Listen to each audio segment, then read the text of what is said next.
দেশে মেজরিটি মাইনরিটির নামে বিভিন্ন ধর্মাবলম্বীদের নির্যাতন, সম্পদ দখল ও বাড়িঘর জ্বালিয়ে দেয়া হয়েছে। দায় দেয়া হয় বাংলাদেশ জামায়াতে ইসলামীর উপর, অথচ জামায়াতে ইসলামী মেজরিটি মাইনরিটি মানেই না। দলটি সবাইকে দেশের গর্বিত নাগরিক বলে মনে করে। পর্যটন নগরী কক্সবাজারে জেলা সম্মেলনে অংশ নিয়ে এসব মন্তব্য করেন বাংলাদেশ জামায়াতে ইসলামীর আমির ডাক্তার শফিকুর রহমান। পাশাপাশি দেশের স্বাধীনতা, 24-এর গণ অভ্যুত্থান ও যুদ্ধাপরাধীদের বিচার প্রক্রিয়া নিয়ে কথা বলেন তিনি।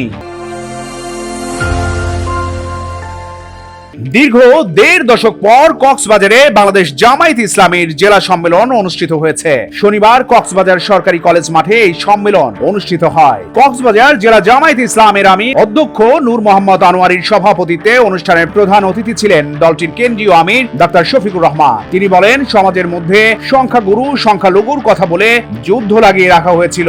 বিভিন্ন ধর্মাবলম্বীদের নির্যাতন, সম্পদ দখল সহ বাড়িঘর পুড়িয়ে দেওয়া হয়। দায় দেওয়া হয়েছে জামায়াতে ইসলামের উপর।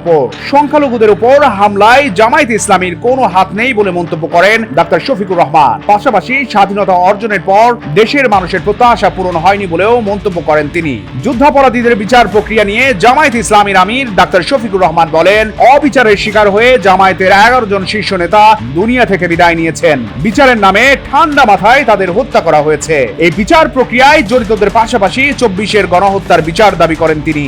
24-এর গণ অভ্যুত্থানের নেতৃত্বের সাধুবাদ জানিয়ে ডাক্তার শফিকুর রহমান বলেন, 15.5 বছর আমরা আমাদের নেতৃত্বে আন্দোলন করেছি, কিন্তু স্বৈরাচারের পতন ঘটাতে পারেনি। এটাই সত্য কথা। কিন্তু 15.5 বছরের ধারাবাহিকতায় তোমাদের নেতৃত্বে জাতির শেষ আঘাতটা ফ্যাসিজমের উপর করে জাতি সফল হয়। তবে এই আন্দোলনের কোনো মাস্টার মাইন্ড ছিল না বলে মন্তব্য করেন তিনি। এছাড়া সাবেক পুলিশ প্রধান বেনজিরের ফাঁদে পা না দিতে বাংলাদেশ পুলিশের সদস্যদের সতর্ক করেন জামায়াতের এই কেন্দ্রীয় আমির। সম্মেলনে বাংলাদেশ জামায়াতে ইসলামীর কেন্দ্রীয় সহকারী সেক্রেটারি জেনারেল হামিদুর রহমান আজাদ, মোহাম্মদ শাহজাহান, চট্টগ্রাম মহানগর জামায়াতে ইসলামীর আমির শাহজাহান চৌধুরী সহ দলের শীর্ষ নেতারা বক্তব্য রাখেন। চট্টগ্রাম প্রতিদিন নিউজ ডেস্ক।